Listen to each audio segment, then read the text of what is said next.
He volunteered. We were drafted. She enlisted. And off we went to Asia. To Europe. The Gulf. To do our duty. Serve our country. We were buddies. Shipmates. Best of friends. I'll never forget his courage. Her dedication. The way he made you laugh. And I'll remember him. Remember her. I'll remember them. Always.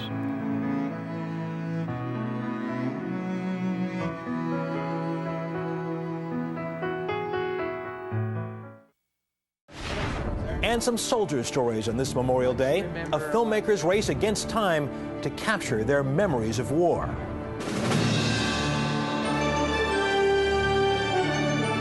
This is the CBS Evening News with Katie Couric. One filmmaker does not expect to set any box office records. He just wants to make sure that Americans never forget the soldiers' stories from America's biggest war. As Wyatt Andrews tells us, it is a race against time to capture their stories. Good morning. Larry Capetto. Larry Capetto isn't just looking for a few good men. I just want you to relax today. He's looking for every World War II veteran he can find. Were you in the Battle of the Bulge? He is taping their recollections of war and weaving them into documentaries.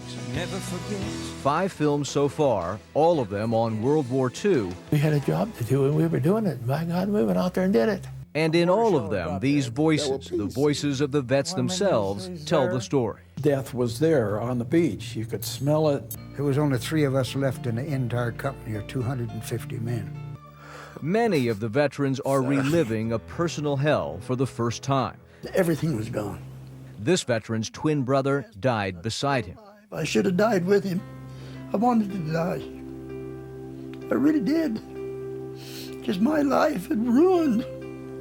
Half of me died when he died. When people watch my films, I want them to feel like me on the other end of that camera, getting that personal side of war, going down those rope ladders, landing on those beaches. Capetto's search for these surviving veterans has been relentless. In 4 years, he's interviewed almost 400 combat veterans, assembling one of the largest oral histories ever recorded of Americans at war. There were hundreds of thousands of bullets.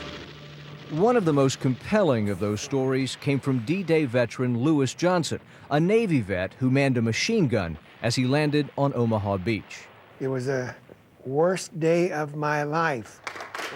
Johnson and Capetto are now a team, sharing these stories at schools. Capetto showing students the taped history and Johnson being history. What do you think you told them that they needed to know? The carnage, the killing, the maiming, the blood. You don't get that in history books.